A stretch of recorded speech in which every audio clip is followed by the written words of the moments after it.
नमस्कार, मैं हूं संजय शर्मा। आप देख रहे हैं 4 PM न्यूज़ नेटवर्क। मैंने कुछ दिनों पहले आचार्य राजीव जी हैं, ज्योतिषी हैं, मैंने उनके कुछ भविष्यवाणियों के संबंध में उनसे बात करके अपने वीडियो डाले थे और बहुत भयंकर-भयंकर भविष्यवाणी करते हैं।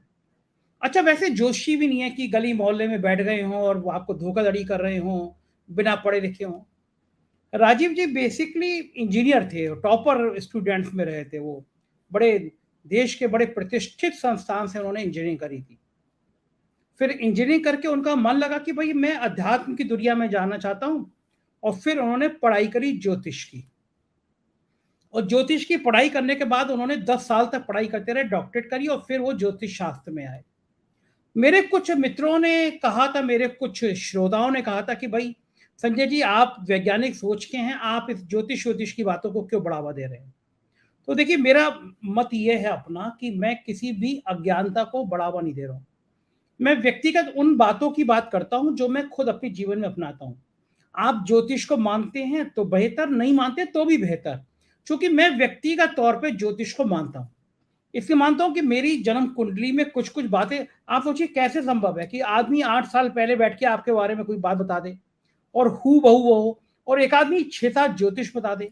तो मुझे लगा कि ये कोई शास्त्र है, ये कोई गणना है जो होती है। उस गणना के आधार पे जो राजीव जी ने भविष्यवाणियाँ करी वो बहुत चर्चित थी, पॉलिटिकल भविष्यवाणियाँ थी। तो जब मुझे मिले तो मैंने इन पे यकीन नहीं किया। मैंने कहा पहले आप मुझे बताइए कि आगे क्या होने वाला है, ये तो ईश्वर जाने। आपने पिछली पहले की भविष्यवाणी की हो, तो इन्होंने मुझे अपना ट्विटर अकाउंट दिखाया। अब ट्विटर पे ऐसा तो हो नहीं सकता कि आप, मैं आज ट्वीट कर दूँ और 6 महीने बैक डेट डाल दूँ। आज की तारीख में ट्वीट दिखाई देगा। तो इनके कई सारे ट्विटर अकाउंट में, आप भी इनका ट्विटर अकाउंट खोल के देख सकते हैं। कई सारी ऐसी भविष्यवाणी थी जो अप्रत्याशित थी।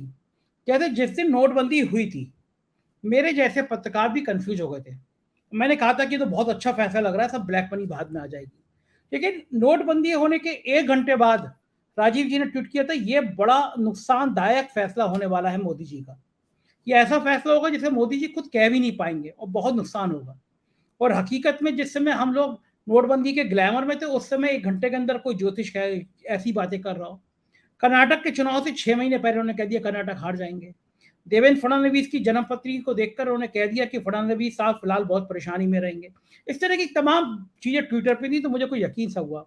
आज उन्होंने प्रियंका गांधी को लेकर एक बड़ा धमाका किया है। प्रियंका गांधी की जन्मपत्री की स्टडी करी उन्होंने और फिर मेरे को बताया कि ये तो बहुत धमाका होने जा रहा है। तो मुझे लगा कि भाई मैं आज फिर आपको राजीव जी के पास लेके चलूँ। प्रियंका गांधी एक, चूँकि एक कांग्रेस की बड़ी नेता हैं और हमने उनको हिमाचल और कर्नाटक में हमने उनको बहुत उनके जादू को देखा है। तो प्रियंका गांधी की जन्म पत्री क्या कह रही है, इसको मैंने सोचा मैं सीधे राजीव जी के पास आपके लेके चलता हूँ। राजीव जी से मैं पॉलिटिकल बात करूंगा, समझूंगा कि प्रियंका गांधी और देश की बाकी राजनीति पे क्या चल रहा है। मेरा फिर अपने दर्शकों से अनुरोध है कि अगर आप ज्योतिष को नहीं मानते हैं तो मुझे इस बात के लिए माफ कर दीजिएगा, क्योंकि मैं ज्योतिष को मानता हूं, इसलिए मैं ये वीडियो डाल रहा हूं। आपकी भावनाओं को ठेस पहुंचाना मेरा कोई मतलब नहीं है। आप ठीक है, आप माने या नहीं माने, कुछ लोग ईश्वर को मानते हैं। मेरे घर में मैं ईश्वर को मानता हूँ, मेरा बेटा पूजा पाठ नहीं करता। ये हर परिवार की, हर व्यक्ति की अपनी अपनी इच्छाएं हैं। तो मैं लेके चलता हूँ राजीव जी के पास और सुनते हैं कि प्रियंका गांधी के जीवन में क्या होने जा रहा है। स्वागत है राजीव जी आपका। और आपके तो लोग पूरे देश भर में इतने प्रशंसक होते जा रहे हैं। मेरे पास तो रोज 5-7 लोग फोन करते हैं कि राजीव जी का नंबर दे दो हमें। तो स्वागत है आपका। और मैं आपको याद दिलाना चाहूंगा कि 2 मजेदार बातें थी। लगभग हमने, मेरे ख्याल से जहां तक मुझे याद आ रहा है, मोटा मोटा 20-22 दिन पहले इंटरव्यू किया था। आपने कहा था कि सरकार का एक डिसीजन ऐसा होगा जो सरकार के उस फैसले से सरकार को नुकसान पहुंचेगा। तो 5-6 दिन जी। बचे।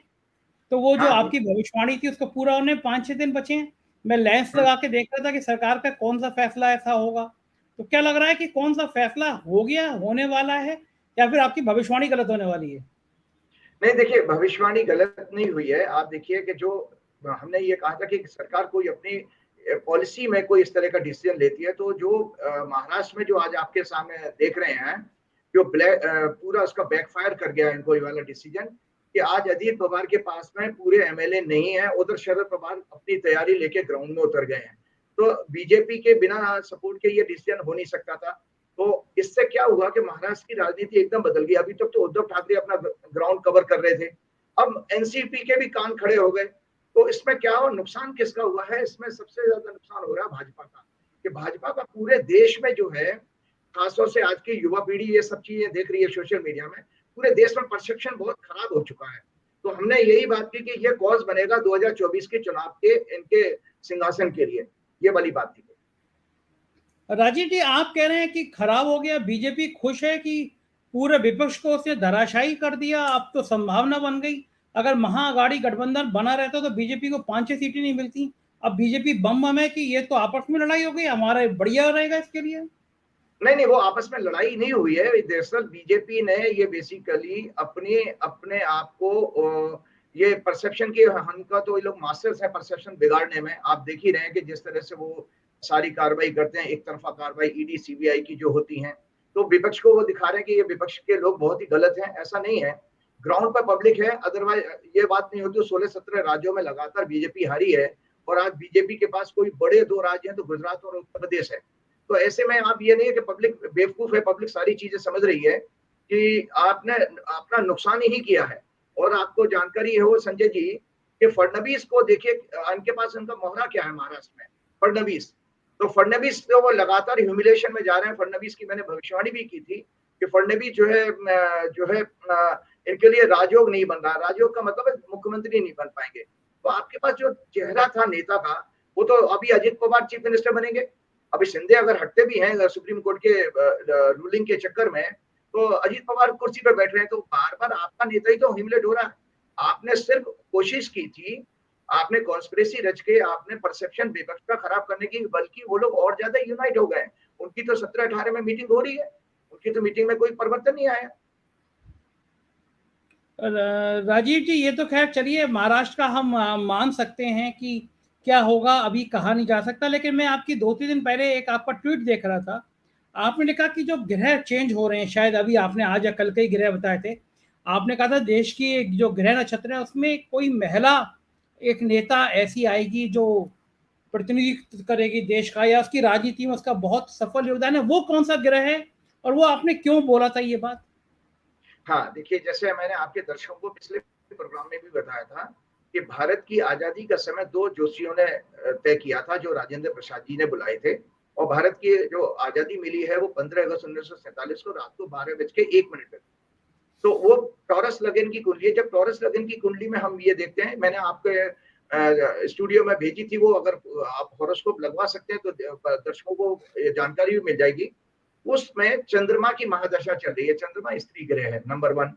चंद्रमा में आज 8 जुलाई है, आज से शुक्र की अंतर्दशा शुरू हो गई है और ये 2025 तक रहेगी। तो ऐसी अवस्था में भारत का जो ग्रहों पर भारत का जो प्रभाव है वो 2 स्त्री ग्रह के कारण आ रहा है। तो स्त्री ग्रह के कारण हम ये देखते हैं कि भाई किसी स्त्री का राजनीतिक उदय हो रहा है, या राजनीतिक उसको सफलता, बड़ी सफलता मिलने वाली है, जो सरकार के लिए परेशानी का कारण बनेगी 2024 में जो सत्ता में बैठे उनके लिए। तो इसका आप इशारा कर रहे हैं कि मायावती की और या ममता बनर्जी की लॉटरी लगने वाली है, महिला ताकतवर नेता का उदय होने वाला है। यानी मायावती खुश हो जाएं या ममता बनर्जी खुश हो जाएं, क्योंकि देश में उनकी वजह से सरकार परेशानी में आने वाली है। आपका इशारा ये है? नहीं, देखिए, ऐसा है, आप मायावती ममता जी की बात कर रहे हैं तो एक और भी महिला नेता हैं जो आप उनको क्यों भूल जाते हैं, वो है प्रियंका गांधी। और आपके दर्शकों को मैं बताना चाहता हूं कि शुक्र जो है ग्लैमर का प्लेनेट है। तो कोई अट्रैक्टिव लेडी जिसकी पर्सनैलिटी चार्मिंग हो, ऐसी लेडी का रोल होना चाहिए जो राजनीति को अपने कंधों पर उठाकर लेके जाएगी, अभी विपक्ष की राजनीति को। तो ये तो प्रियंका की है, और प्रियंका की लकीली देखिए, मायावती का और ममता बनर्जी का मेरे पास बर्थ डिटेल नहीं है, लेकिन उनके नजदीकी लोगों ने प्रियंका गांधी की बर्थ डिटेल मुझे जरूर दी है। और प्रियंका गांधी का जन्म जो है 12 जनवरी 1972 का जन्म, इसलिए प्रियंका गांधी जी की, और 2 सितंबर से प्रियंका गांधी का जबरदस्त समय शुरू हो रहा है। मैंने आपको पहले ही स्पष्ट कर दिया था कि एक सेकंड, 2 सितंबर जो आने वाली है, यानी ये जुलाई चल रहा है, अगस्त और सितंबर, 2 सितंबर से आपका मानना है कि प्रियंका गांधी का बहुत अच्छा समय आने वाला है? जी बिल्कुल, बहुत अच्छा समय आने वाला है, और थोड़ा बहुत समय नहीं है, 2047 तक का समय। 2047 मतलब आज 23 चल रही है, 24 वर्ष का प्रियंका गांधी का एक जबरदस्त उछाल इस समय आ रहा है ग्रहों के कारण। यानी और प्रियंका गांधी जब मोदी जी की उम्र से भी आगे बढ़ जाएंगी, तब तक उनके ग्रह अच्छे रहेंगे। जी बिल्कुल, तब तक अच्छे रहेंगे। और ये जानकारी आप लोगों को बता देता हूँ, आप लोग खुद जानते हैं कि प्रियंका गांधी की राजनीतिक एंट्री कितने मात्र 2-3 बरस पहले ही हुई है, 3 बरस पहले लगभग। तो उसमें आप हिमाचल के चुनाव को देखिए, हिमाचल के चुनाव में स्टार प्रचारक प्रियंका गांधी थी। राहुल गांधी ने प्रचार किया ही नहीं था वहां पर, राहुल गांधी भारत जोड़ो यात्रा में थे उस समय। और मोदी जी ने अपनी उसी तरह की ताकत जो बंगाल में लगाई थी, जो कर्नाटक में लगाई थी। आपको पता है मोदी जी हिमाचल के प्रभारी भी रहे हैं जब संघ में थे, आरएसएस में जब थे। तो जो है मोदी जी ने घर घर फोन किए, मोदी जी ने ये कहा मैंने आपका नमक खाया है और आप मुझे, आपका वोट मुझे जाएगा। और उसके बाद मोदी जी को इतनी बड़ी हार मिली कि 44 शायद एमएलए थे उनके पिछले विधानसभा में, और 44 से घट के वो 25 में रह गए। तो उसमें किस लेडी का, किस नेता का बड़ा प्रभाव रहा जो बराबर उसमें उसको लाभ मिला ग्रहों के कारण। तो प्रियंका गांधी उसमें विनर हुई थी। दूसरी बात, बैक टू बैक आप आइए कर्नाटक में भी उन्होंने जबरदस्त प्रचार किया। हम हमारे पास दोनों भाई बहनों की ये हॉरोस्कोप है करेक्ट। तो कर्नाटक में प्रचार किया, तो कर्नाटक का लाभ भी उनके उसका मिलना चाहिए, लाभ का उनको फायदा। तीसरी बात, उसके बाद जब कर्नाटक का प्रचार खत्म होता है तो तेलंगाना में वो रैली करती हैं, जो जबरदस्त उसमें बम्पर उसकी रोड शो हुआ था उनका। फिर बाद में मध्य प्रदेश में जब वो जाती हैं तो जबलपुर में मध्य प्रदेश में भीड़। तो मैं आपके दर्शकों को बताना चाहता हूं कि जब आपके अच्छे ग्रह आते हैं तो उसके लगातार आपको ये सीक्वेंस में सक्सेस मिलती चली जाती है, दिखती है, आपको जमीन पे दिखाई देगी। राजीव जी, आपने अच्छा तो वो कहते हैं ना, अच्छा गुड़ुप गुड़ुप कड़वा कड़वा थू थू, आपने सारी स्टार परफॉर्मेंस तो गिना दी, लेकिन वही प्रियंका गांधी थी, उत्तर प्रदेश में इतनी ताकत से आई थी।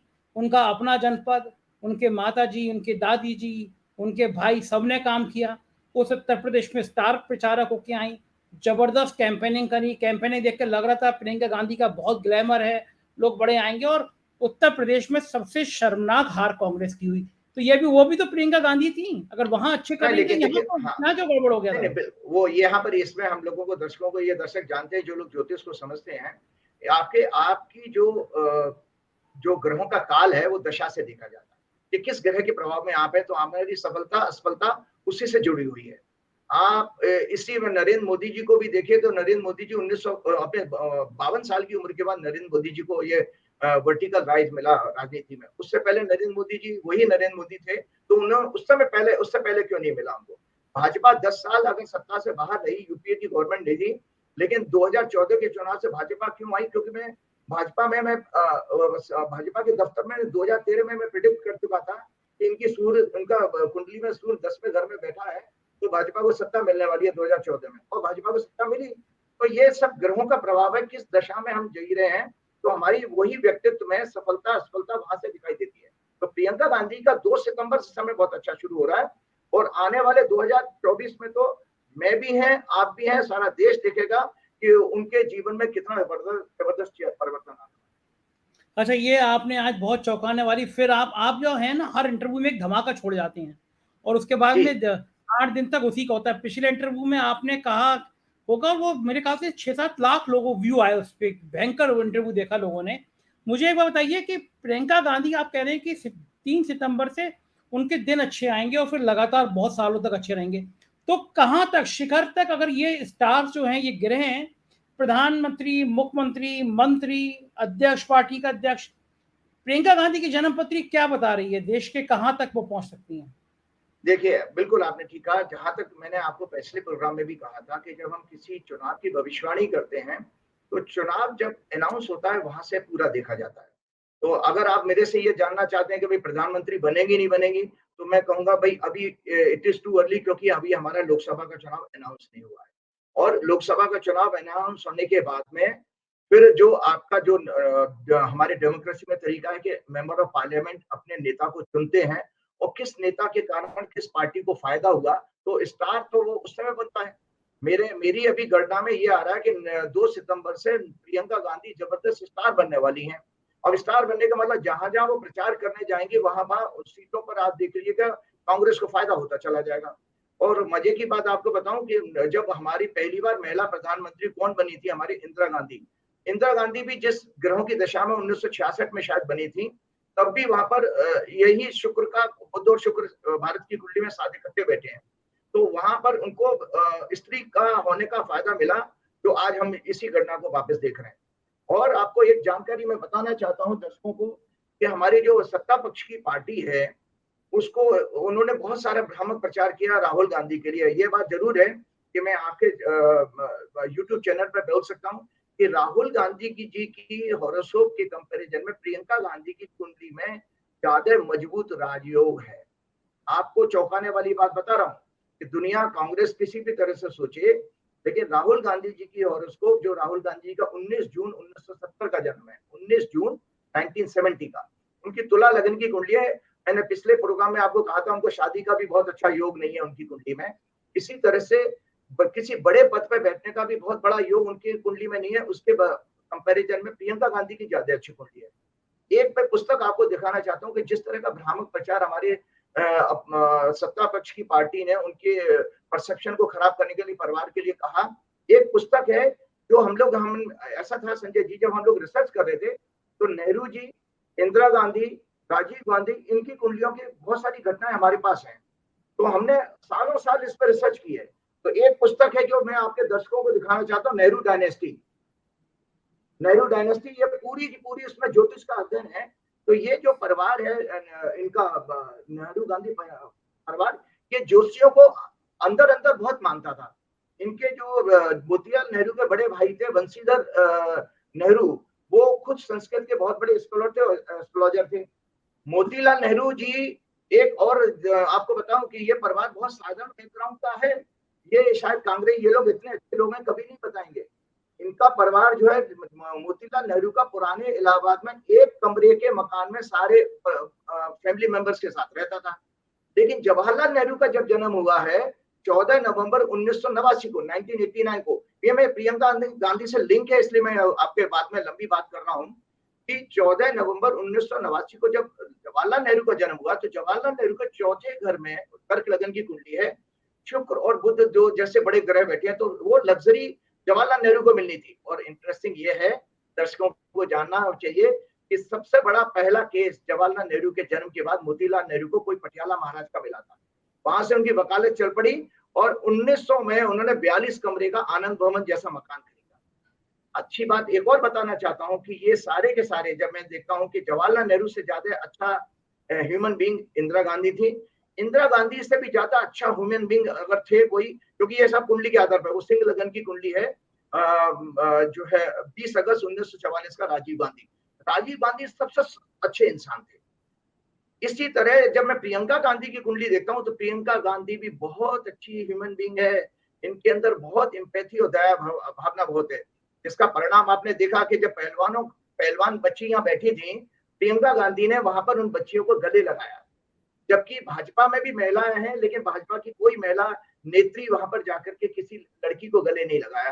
तो ये इनके रिपीटेडली आप देखते हैं, क्योंकि परिवार बहुत अच्छा है और बड़ा हम्बल बैकग्राउंड से है। ये पैसा उन्होंने देखिए 42 कमरे का आनंद भवन पूरी सरकार को डोनेट कर दिया।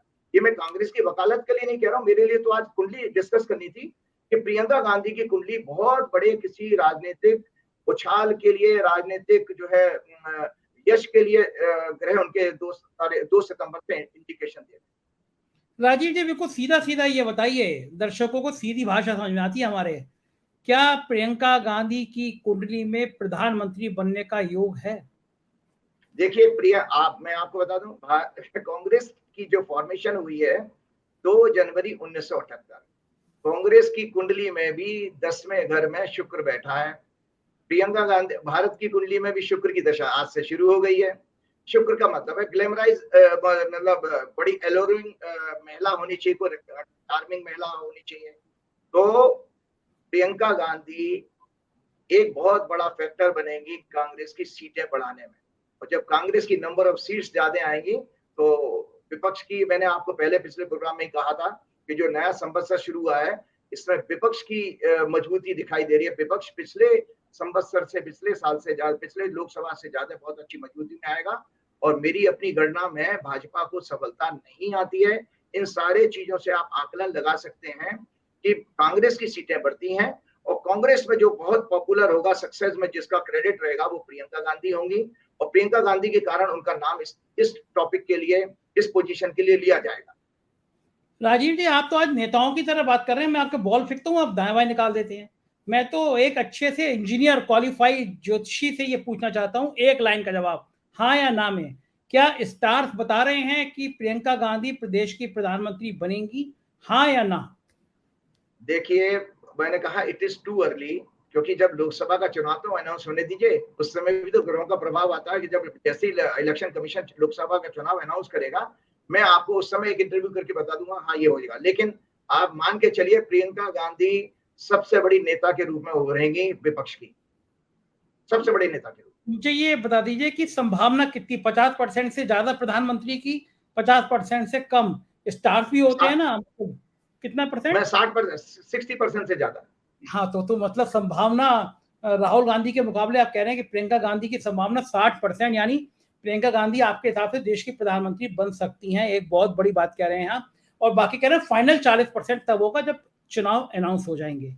जी जी, बिल्कुल बिल्कुल बिल्कुल। आपने और राजीव एक जी दर्शकों को एक और बात बताना चाह रहा हूँ। देखिए, ऐसा होता है कि आप जानते हैं कि हमारे जो जिनको आप साहिब कहते हैं, ये इनको ये स्त्रियों के आगे कभी जीते नहीं है। साहिब जो आपके हैं वो लगातार 2 चुनाव बंगाल में हारे तो वो महिला हैं, जयललिता से हारे, तो इनके पास इनको या तो भाई इनके लिए कुछ ऐसा ग्रहों का योग रहा होगा, किसी स्त्री का श्राप लगा है, क्योंकि पत्नी तो इनकी है लेकिन पत्नी के साथ रही नहीं, पत्नी ने कोई इनको डिवोर्स भी नहीं दिया है और वो बकायदा वो विवाहित महिला के रूप में ही जानी जाती है अपने सर्किल में। तो किसी स्त्री का श्राप तो है इनको, जिसके कारण ये स्त्री से जीत नहीं सकते। तो स्त्री से नहीं, अभी अभी तक जीत नहीं पाए हैं। तो कोई स्त्री का, और भारत की कुंडली में भी स्त्री का योग बन रहा है, दोनों ग्रहों राजीव का योग, स्त्री का योग। राजीव जी, एक बात बड़ा लोग कहते हैं, मैं निजी निजी बातों में किसी नेता की मैं कमेंट करता नहीं हूं, लेकिन एक बात बहुत लोग कहते हैं कि जब से माननीय प्रधानमंत्री जी की माता जी का देहांत हुआ है, तब से प्रधानमंत्री जी के कुछ स्टार्स कमजोर हुए हैं, या जो परिस्थितियां बन रही हैं उनके माता जी के देहांत के बाद, वो उनको परेशानी पैदा करने वाली हैं। क्या ऐसा भी होता है ज्योतिष में कि अगर मेरी माँ ने बिल्कुल बिल्कुल बिल्कुल होता है, ऐसा होता है ना कि हमारी हॉरोस्कोप में ये हमारे अपने जीवन में भी अगर मान लीजिए ये माना जाता है कि किसी का हमने दिल दुखाया है या कुछ हुआ है, तो वो हमको कर्मास, हमारा हिंदू धर्म ही है जो कर्मास की थ्योरी पर बेस्ड है कि अगर हमने किसी का दिल दुखाया तो वो वापस एक्शन का इक्वल एंड अपोजिट रिएक्शन जरूर होता है। तो इसमें इनकी मुझे बहुत अच्छी खासी जानकारी है, क्योंकि बहुत नजदीकी लोगों ने बताया कि इनकी माताजी ने जीवित रहते हुए कई बार प्रयास किया कि वह यशोदा बहन से तलाक हो जाए, लेकिन हुआ नहीं, कि उन्होंने मना कर दिया था। तो वो विवाहित रहकर की अपनी इस दुनिया से जाना चाहती हैं।